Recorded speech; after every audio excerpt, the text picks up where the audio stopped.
திமுக ஆட்சி மீண்டும் அமைந்தவுடன் பனை மற்றும் தென்னை விவசாயிகளின் அனைத்து கோரிக்கைகளும் நிறைவேற்றப்படும் என ராமநாதபுரம் சட்டமன்ற தொகுதி திமுக வேட்பாளர் காதர் பாட்ஷா வாக்குறுதியளித்துள்ளார்.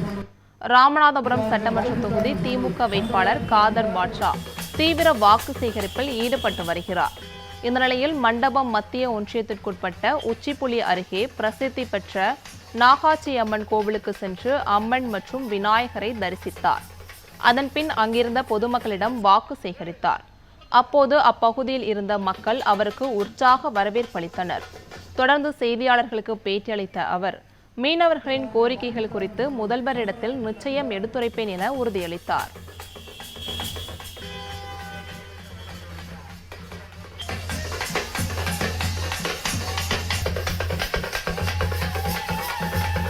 இன்றைய தினம் மண்டபம் மத்திய ஒன்றிய திராவிட முன்னேற்ற கழகத்தின் சார்பில் மதசார்பற்ற முற்போக்கு கூட்டணியின் வேட்பாளராக ராமநாதபுரம் தொகுதியினுடைய தேர்தல் பரப்புரை ஆரம்பிக்கிறேன்.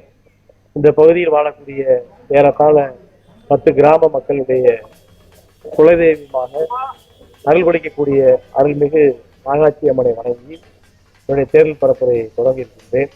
நான் வருகிற பொழுது பெண்கள், இளைஞர்கள் ஆரவாரமாக என்னை வரவேற்று அருள்மிகு அந்த நாகாச்சி அம்மனுடைய ஆலயத்தில் கோவிலில் தரிசித்து விட்டு நான் இப்பொழுது முதல் தேர்தல் பரப்புரை தொடங்கினேன்.